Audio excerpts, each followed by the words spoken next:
Hi and welcome to the Studio Marco Primeau. Today we talk about stereo recording, to go from this to this, the easy way and the best ways.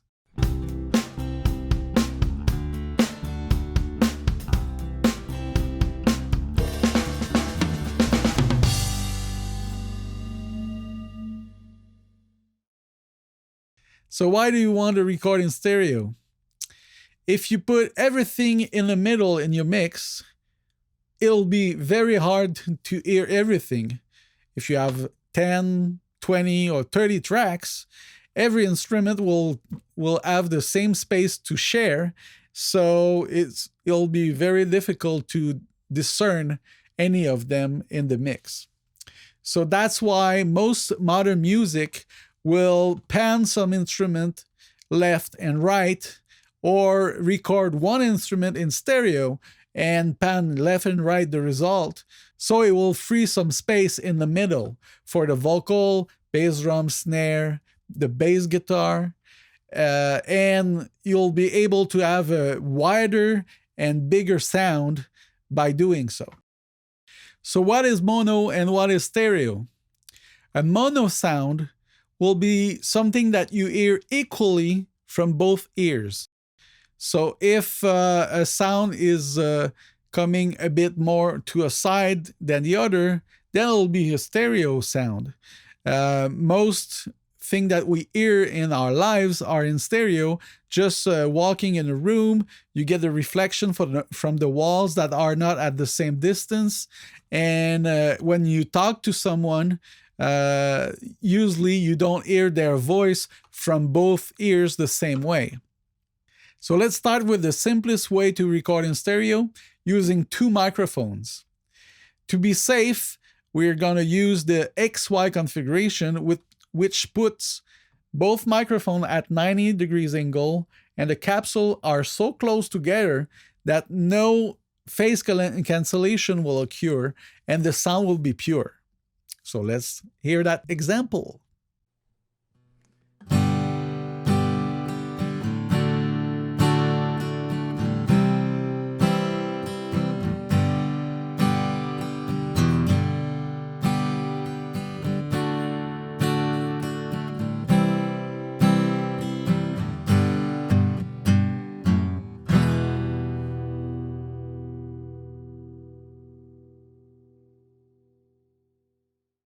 Now, instead of the XY configuration, we're going to try space pair.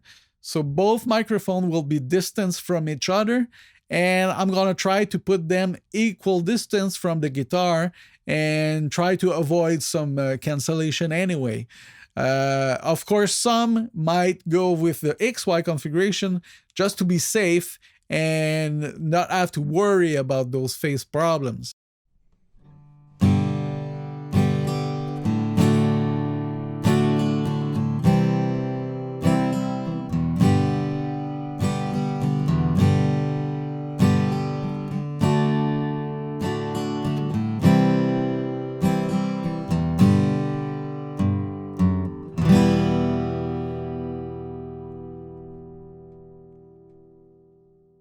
Of course, if you only have one microphone, you might say, I can't record in stereo. Well, of course, it won't be called stereo recording, but you can achieve a stereo sound by recording twice the same partition and panning one left and one right. Most of the time, if you play in time and exactly the same, it will sound as if you were using two microphones. Let's hear it.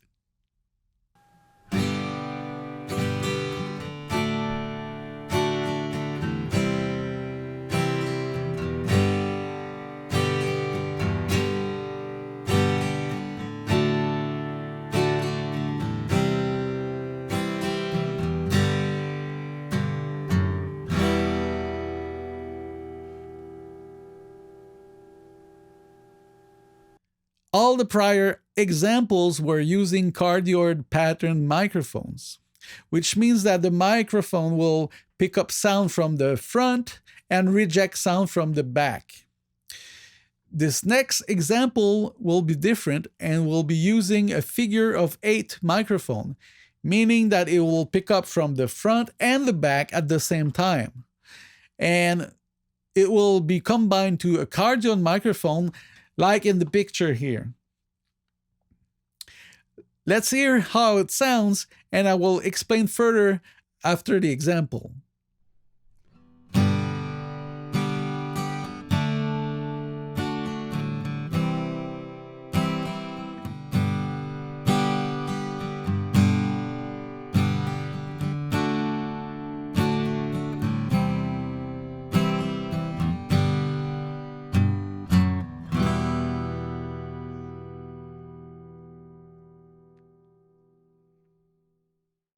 The technique you just heard is called Midside.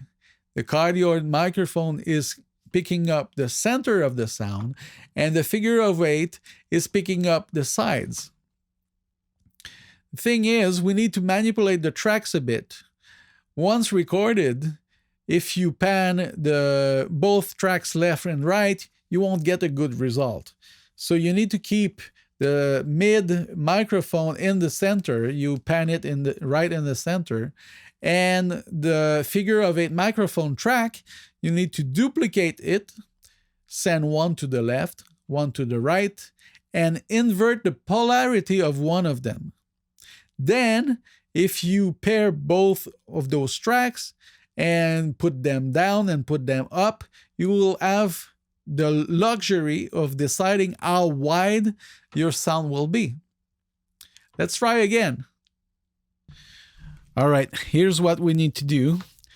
Those are the mid track and the side track, mid and a side. So we need to double the side. So I'm using an auxiliary to send it to a second track, and then pan left and pan right, both track, invert the polarity on one. And then what I decided to do is use a VCA to control both side tracks. So when I lower the VCA volume, both tracks will follow. So we're going to listen to what it does.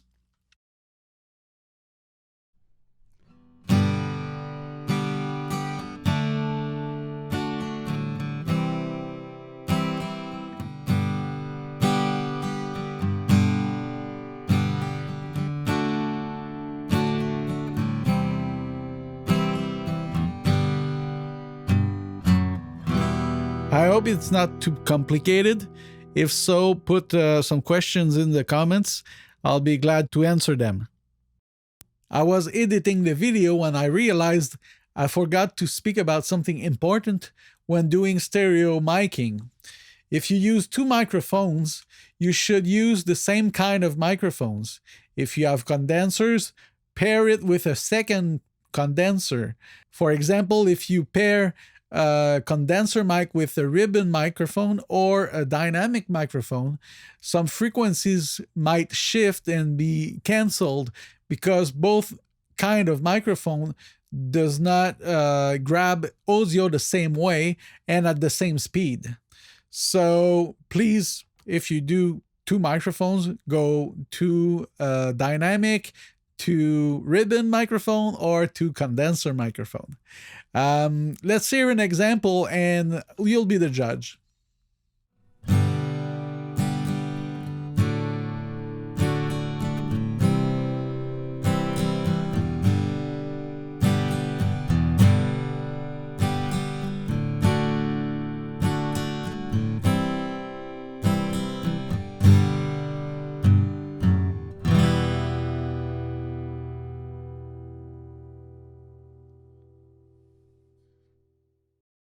So you just heard a mid-side configuration with a condenser microphone on the mid and a ribbon microphone on the sides.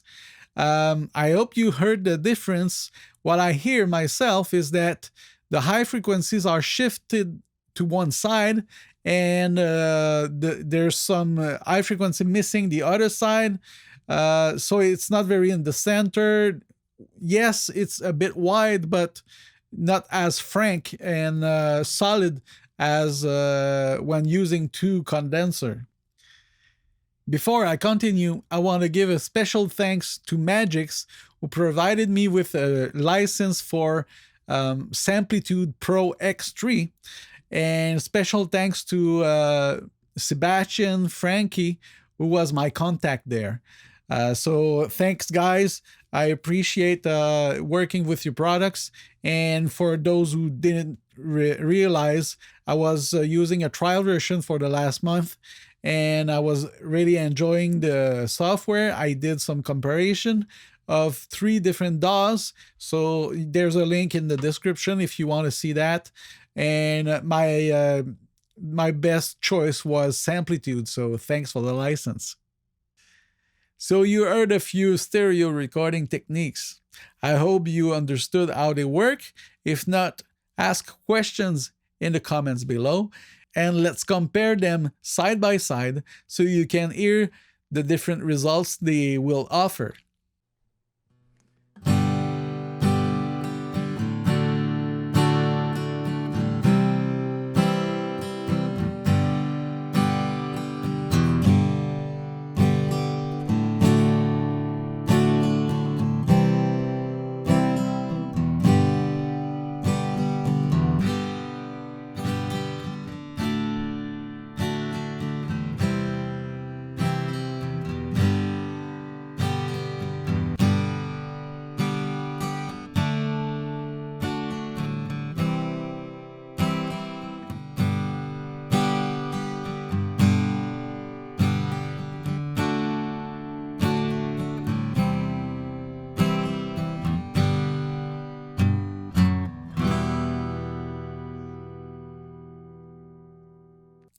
I hope you liked my videos.